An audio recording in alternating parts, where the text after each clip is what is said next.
কেমন আছো তোমরা সবাই? আশা করি খুব খুব ভালো আছো। আমিও আছি বেশ। একটা নতুন ভিডিওতে তোমাদের সকলকে ওয়েলকাম। তো দেখো, আজ হলো বৃহস্পতিবার।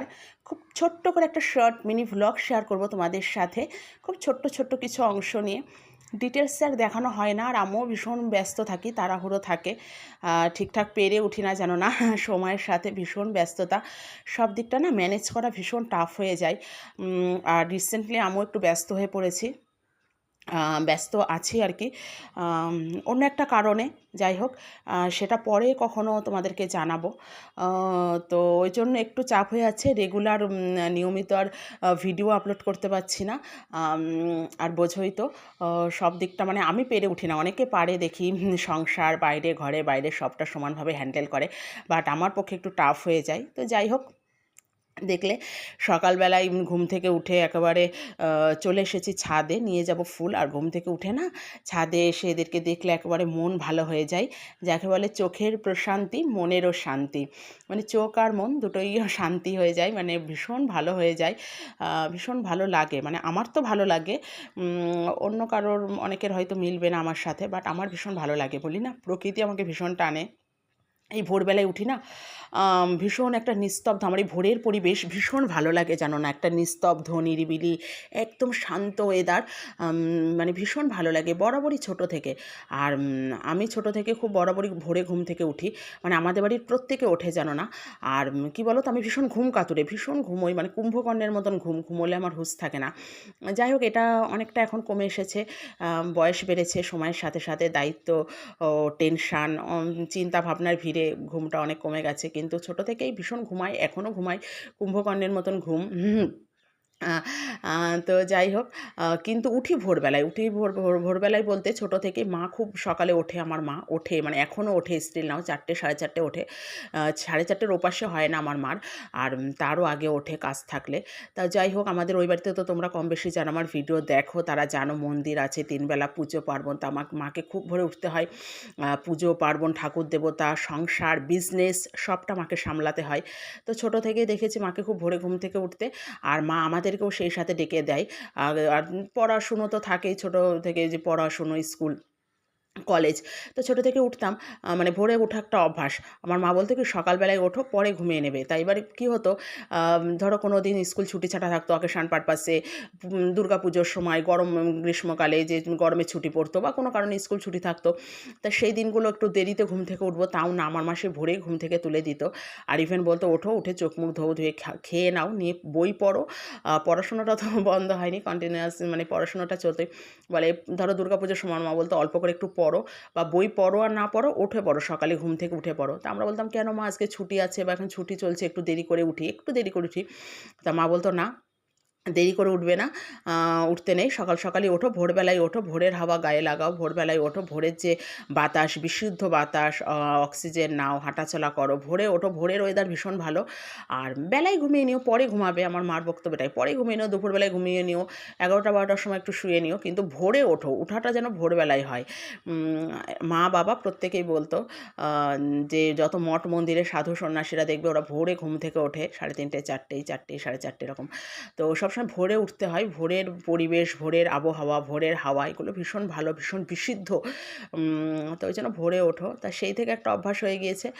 আর তারপরে এখানে এসেও তাই, তো বরাবরই মা ভোরবেলায় ঘুম থেকে তুলে দিত আমাদের সব ভাই বোন, মানে 2 ভাই বোনকেই। তো এখানে এসেও এখনও উঠতে হয়। এবার একটু দেরি করে উঠতাম, এখন ছেলেটা যেহেতু মর্নিং স্কুল শুরু হয়েছে, এখন তো আমাকে আরও উঠতে হয় ভোরবেলায়। তো প্রতিদিন না আমি উঠি, আর ওঠার পর মনে হয় কি, উঠতে তো ধরো সবারই একটু আলস্যি লাগে, মনে হয় আরও 5 মিনিট পরে উঠি, 10 মিনিট পরে উঠি, এরকম হয়। কিন্তু ওঠার পর মনে হয় কি, আরও সকালে কেন উঠলাম না, আরও 5 মিনিট আগে উঠলে বেশি ভালো হতো, এরকম মনে হয় জানো না, ওঠার পর এটা মনে হয়। তো যাই হোক, প্রতিদিন উঠি, উঠে একটু ব্যালকানিতে দাঁড়াই, নদীটা দেখি, একটু সুন্দর দেখবো, ভোরবেলা একটা মিষ্টি হাওয়া গায়ে লাগে, শরীরটা ভীষণ ভালো লাগে, মনটা ভীষণ ঠান্ডা হয়ে যায়। তো একটু দাঁড়াই। তো এখন ভীষণ ব্যস্ততা, সকালে উঠে তাড়াহুড়ো থাকে, হচ্ছে না, তবুও ভালো লাগে। আর সকালে উঠে তারপরে এসে এই যে ছাদে আসি, এসে এই যে এদেরকে দেখি, সুন্দর সুন্দর ফুলগুলো চোখে পড়ে, ভীষণ ভালো লাগে। ওই জন্য বললাম, চোখের শান্তি মনেরও শান্তি, ভীষণ ভীষণ ভালো আমার লাগে আর কি। তারপরে দেখো এখানে একটা কুমড়ো গাছ লাগিয়েছিলাম, একটা ডাল হয়েছে, বেড়েছে, যাই হোক বেঁচেছে, এটাই অনেক। আমি ভাবলাম বাঁচে কিনা। নিচে হয়েছিল, আমি এনে উপরে লাগিয়ে দিয়েছিলাম, যে নিচে তো সবসময় যাওয়া হয় না, যত্ন নেওয়া হয় না, গরু আসে খেয়ে যায়, তো উপরে লাগিয়ে দিই। তা লাগানোর পরে দেখলাম যাই হোক একটা ডাল হয়েছে, আর বেশ ফুল হচ্ছে প্রতিদিনই, একটা দুটো তিনটে করে ফুল হচ্ছে এখন দেখছি কন্টিনিউয়াসলি। তা যাই হোক সার বীজ তেল ছাড়া বাড়ির জিনিস, গাছের জিনিস যেটা হয় সেটাই ভালো। খাওয়াটা বড় কথা না, দেখেও ভালো লাগে গাছপালা। আর তারপরে দেখলে ফুল নিয়ে এসে ছেলের টিফিন রেডি করে দিয়েছি। আর আমি না সকালে উঠে কতবার ড্রেস চেঞ্জ করি দেখো। একবার বাসি কাপড় তো পাল্টানো হয়ে গেছে, গিয়ে ওটা পরে আমি রান্নাঘরে ঢুকি না। আমার মা বলতো বাসি কাপড়ে উনুন ধরতে নেই। তো যাই হোক বাসি কাপড় ছেড়েই আমি রান্নাঘরে ঢুকি। তাও বাসি কাপড় ছেড়ে ফুল টুল সব আনা হয়ে গিয়েছে, এনে ছেলের টিফিন রেডি করে দিয়েছি। দেওয়ার পরে আবার ড্রেস চেঞ্জ করে তারপরে আবার শাড়ি পরে পুজো দিয়েছি। আমি এরকম পুজো আচ্চার ব্যাপারে ভীষণ খুঁতখুঁতে আর কি, এমনি সব ব্যাপারে, কিন্তু পুজো আচ্চার ব্যাপারে একটু বেশিই পরিষ্কার খুঁতখুঁত করে মন। তো ওই জন্য ছেলে যদি টিফিন কোনো কিছু রান্না করে দেওয়া থাকে না, আমি সেটা যেটা পরে রান্না করি আমার কিন্তু সব ধোয়া মোছা পরিষ্কার। ইভেন টিফিনও নিরামিষ হয়। আমার ছেলে যে স্কুলে পড়ে ওই স্কুলে পুরো মানে ভেজ নিরামিষ টিফিন অ্যালাউ, কোনো আমিষ খাবার অ্যালাউ নয়, তো নিরামিষ। তো ওই জন্য সবটাই নিরামিষ, তবুও যেটা পরে টিফিন রেডি করি সেটা পরে আমার পুজো দিতে কেমন যেন একটু বাধে। আমি আবার সেই কাপড়টা পাল্টে অন্য একটা পরে নিয়ে তাই পুজো দিই। পূজা আচ্চার ব্যাপারে ভীষণ খুঁতখুঁতে। দেখলে আমি একটা অন্য নাইটি পরে ফুল আনলাম, তারপরে টিফিন রেডি করে দিলাম, তারপরে সেটা পাল্টে আবার অন্য শাড়ি পরে পুজো দিলাম। তো যাই হোক পুজো আচ্চা কমপ্লিট। আর আজকে হলো বৃহস্পতিবার, খুব ব্যস্ততা আছে, ছেলেকে আনতে যেতে হবে। তো ঝটপট করে নেব। তারপরে দেখলে চা খেয়ে নিলাম, চা খেয়ে এখানে বেড টেডও ক্লিন করে নেব, নিয়ে একটু টুকিটাকি তো ভেতরে কাজকর্ম থাকে, তারপরে রুটি টুটি করবো, রান্নাবান্না যতটা পারি করি, বাদ বাকিটা মা করে, না থাকলে আমি আসি, এসে করি, কী করা যাবে, এইভাবেই করতে হবে। তো যাই হোক তারপরে এখানে বেড টেড ক্লিন করে নিয়েছি, নিয়ে তারপরে চলে যাব রুটি করতে। আর রুটি করে নিয়ে তারপরে বললাম না টুকটাক কাজ থাকে, তো এইভাবেই চলে প্রতিদিন।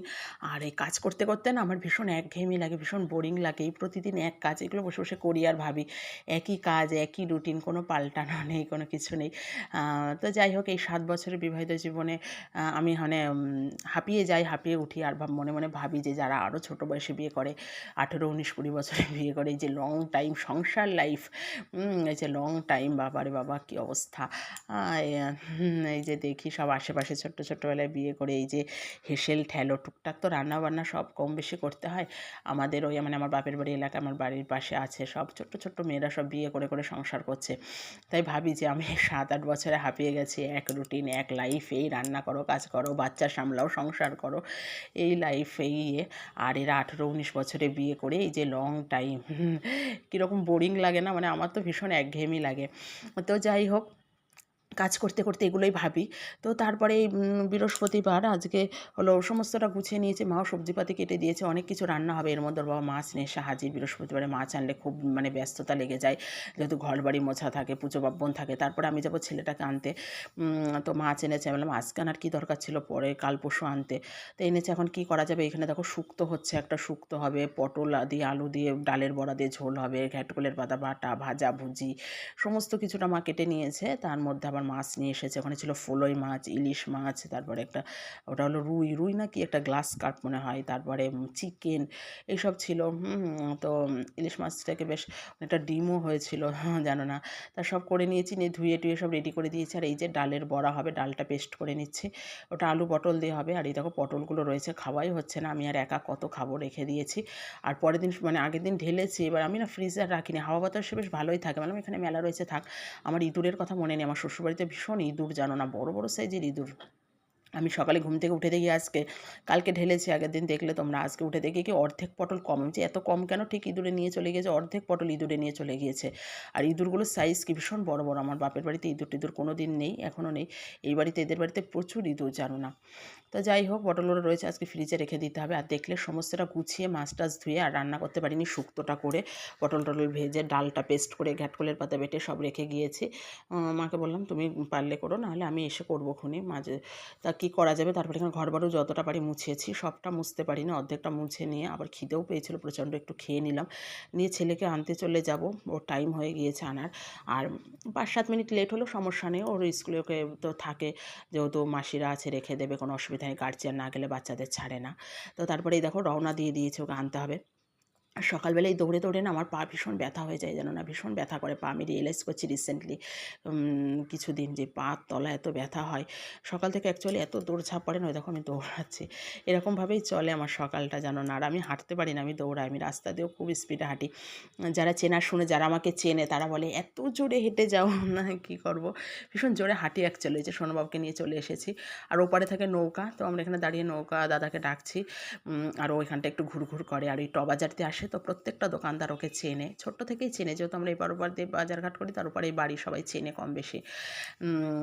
তাও সবাই কথা বলে ওর সাথে, প্রত্যেকের এই যে একে একে দোকানদাররা সব আসছে, দোকান খুলবে, আর ভেতরে তো সব জামা কাপড়ই ম্যাক্সিমাম দোকান, এসব দোকান তো 10টা-11টার আগে খোলে না। প্রত্যেকে কথা বলে, কী রে স্কুল ছুটি হয়ে গেল, এখন আসলি, কী টিফিন নিয়ে গিয়েছিলি, কী পড়ালো, সব ওকে খোঁজ নেয়, ও আসে, প্রত্যেকটা দোকানদার ওর সাথে কথা বলে ভীষণ। আর আমার ছেলেও ভীষণ গল্প করতে ভালোবাসে, কথা বলতে ভালোবাসে, আমার মতন ভীষণ মিশুকে আর কি। আর আমিও চাই যে ভীষণ মিশুক, মানুষের সাথে মেশার খুব প্রয়োজন। তো ভীষণ মিশুকে টাইপের, ভীষণ কথা বলে, আমি বলি কথা বলো, মেশো, মানুষের সাথে মেশারও খুব প্রয়োজন আছে। ওই কথা কম বলা বা একঘেয়েমি, মানে একা একা থাকা, এই ব্যাপারটা যেন না আসে। তো ও ভীষণ কথা বলে, ভীষণ ইয়ে করে, আমার মতন, আমার উপরে আর কি। তো যাই হোক, ওই যে নৌকা দাদা আসছে, এবার ও চলে যাবে নেমে, ওই যে চলে এসছে, ওই ডাকে, তারপরে উঠে চলে যাবে। আর ভীষণ সাহস, হাত ধরতে চায় না, জানো না, আমি বলি হাত ধর, বলে না, হয়তো ওখানে দাঁড়িয়ে আছে, একা একা নৌকায় উঠবে, আমি বলি হাত ধর, হাত ধরতে চায় না মোটে, ভীষণ মানে মানে নৌকায় চলাচল করে না অভ্যাস হয়ে গিয়েছে, এরকম একটা ব্যাপার আর কি। ভীষণ অভ্যাস হয়ে গিয়েছে, মানে ভয় পাই না কোনো কিছুতে। তো তারপরে এই যে বাড়ি চলে যাব, গিয়ে হলো তারপরে পুজো পার্বণ দিয়ে নিতে হবে, প্রচুর কাজ রয়েছে। আর ওয়েদারও ভীষণ মেঘলা, ভীষণ মানে ওয়েদার খারাপ, রোদও না বৃষ্টিও না। তারপরে এই যে সোনা বাবাকে নিয়ে চলে এসেছিলাম, এসে এখানে খেয়ে নেবো, ওকেও খেতে দিয়েছে, আমিও খেয়ে নিয়েছি, খুব খিদে পেয়ে যায় সকালবেলা এত ব্যস্ততা কাজ করে। আর আমি বললাম না, যাওয়ার সময় খেয়ে গিয়েছিলাম, অল্প একটু খেয়ে গিয়েছিলাম, আবার এসে অল্প একটু খেলাম, এরকম। তারপরে এই যে স্নান করে বাদবাকি বাড়ি এসে সমস্তটা মাই করেছিল রান্নাবান্না, আমি তারপরে সমস্ত রান্নাঘর পরিষ্কার করে স্নান করে, টুকিটাকি তো কাজ থাকে কত, করে নিয়ে চলে এসেছি। এবার ঠাকুর ঘরে ঠাকুর পুজো দেবো, আজকে ভগবানদের সব স্নান করাতে হবে, এই যে সমস্তটা করে নেব। আর বৃহস্পতিবারে বলি না একটু চাপ থাকে, এই করতে করতে 1টা-1:30 বেজে যায়, জানো না, খুব তাড়াতাড়ি চেষ্টা করি করার। আর এই দুপুরের পুজোটাও না আমি চেষ্টা করি 12টা, 12:30, মানে যত তাড়াতাড়ি দেওয়া যায়। ওই 1:30-2টোর পরে আমরা মানে দিতে আমি চাই না, আমার ভালোই লাগে না। আর ভগবানও নাকি গ্রহণ করে না বেশি বেলার পুজো, এটা আমি শুনেছি, কারণ ভগবানও তখন বিশ্রাম নেন দুপুরবেলায়। ওই জন্য চেষ্টা করি 12টা, 12:30-র মধ্যে, হয়ে ওঠে না, হয়ে যায় প্রায়, হয়ে ওঠে না বলবো না, হয়ে যায়, কোনো কোনো দিন একটু দেরি হয়ে যায় আর কি, তবে চেষ্টা করি খুব তাড়াতাড়ি দেওয়ার। আর কারণ সমস্ত মঠ মন্দিরে দেখবে 1টা-1:30টার মধ্যে কিন্তু দরজা বন্ধ হয়ে যায়, তা ওই রকম চেষ্টা করি যে সকাল সকাল পুজোটা দেওয়ার, দুপুরের পুজোটা। আর সমস্তটাই সকালের পুজোটা যেমন 7টা-8টার মধ্যে দিয়ে নিতে পারলে খুব ভালো হয়, দুপুরেরটাও তাই। তো ওই জন্য খুব তাড়াতাড়ি চেষ্টা করি দেওয়ার। আর হলো পুজোটা ঝটপট করে পেরে উঠি না। আর পুজো দিতে তো আমার ভীষণ ভালো লাগে, এটা খুব শান্তির জায়গা, এটা খুব ধীর স্থির মন দিয়ে ধীরে সুস্থে করি। এই জায়গাটা একমাত্র শান্তির জায়গা, যত কষ্ট দুঃখ রাগ অভিমান আছে না, এই জায়গাটা আসলে সব গলে জল হয়ে যায়, ভগবানের চরণে সবটা জানে, ভগবান ছাড়া আর কিচ্ছু নেই, আমার ভরসা ভরসা সব ভগবান, জানো না, মনের যত দুঃখ কষ্ট মানে ব্যথা বেদনা সবটা ভগবানের চরণে সঁপে দিই। আর আমার বিশ্বাস ভগবান আছে, সব ভালো হবে, জানো না, মানে ভগবান ছাড়া আমি কিছু ভাবতেই পারি না। আমার সকাল শুরু হয় ভগবান দিয়ে, আর রাত শেষ হয় ভগবান দিয়েই। তো যাই হোক, আমি ভীষণ ভগবান বিশ্বাসী, ভগবান মানি, যে ভগবান ছাড়া কোনো কিছুই সম্ভব নয়, ভগবানের আশীর্বাদ ছাড়া কোনো কিছু সম্ভব নয়। তো এটাই হলো ব্যাপার। তো আর এই যে এখানটায় ঝটপট করে পুজোটা দিয়ে নেব, অনেক কথা বলি, অনেক কথা বলে ফেলি, এখানে একটু শেয়ার করি মনের অনুভূতিগুলো, মনের দুঃখ কষ্ট ভালো লাগা মন্দ লাগা সবটাই সেখানে একটু বলি, এখানে শেয়ার করি তোমাদের সাথে। আর তোমরাও জানিও তোমাদের মতামত, আর আমার সাথে মানে আমি কতটা ঠিক বললাম, কতটা ভুল বললাম, আমার সাথে কাদের মিলল না কথায়, সেটাও তোমরা জানিয়ে যেও কমেন্টে। তো যাই হোক, দেখো এখানটায় এই যে ঝটপট করে পুজোটা করে নেব। আর ছেলেটা তো ওখানে রয়েছে, ও তো একদম পড়াশুনো করতে চায় না, আমি একটু ছবি টবি আঁকা সমানে বসে থাকে, জানো না, পড়তে চায় না, না বসলে আর হয় না। এবার আমারও বসা মানে সমস্ত কাজকর্ম করে নিয়ে তো বসবো, ওর সাথে সবসময় বসতে হবে, এবার এত বড় হয়ে গিয়েছে, একা একা একটু কর না, ও একা একা কিছু করবে না, ওর সাথে বসতে হবে। তা যাই হোক, দেখি পুজোটা নিয়ে ওই জন্য তাড়াতাড়ি করি, যে দিয়ে নিই, যে পুজো টুজো দিয়ে এসেছি, তোমরাও সবাই ভগবান দর্শন করে নাও, মা লক্ষ্মী সবার সংসারে অচলা হয়ে থাকুক, কৃপা করুক। তারপরে এই যে পুজো টুজো দিয়ে নিয়ে এসে এবার বসে বসেছি, বললাম এবার তো পর। আর প্রচণ্ড গরম লেগে গিয়েছে, ভীষণ গরম লাগছে জানো না। আর এই যে চুলটাও একটু ছেড়ে দিয়েছি, না সকালে আর হয় না, এতক্ষণ বেঁধে পুজো দিলাম। তাই যে এবার ছেলেটাকে নিয়ে একটু লিখতে দিই, লেখাবো। নাহলে তুই একটু বসে বসে লেখ পড়, আর আমিও এই টাইমে একটু আধ ঘন্টা মতন একটু মানে রেস্ট নিয়ে নিই। এত কষ্ট হয়ে যায় না, মনে হয় চুপ করে যেন না বসে থাকি। তা চলো আজ এই পর্যন্ত।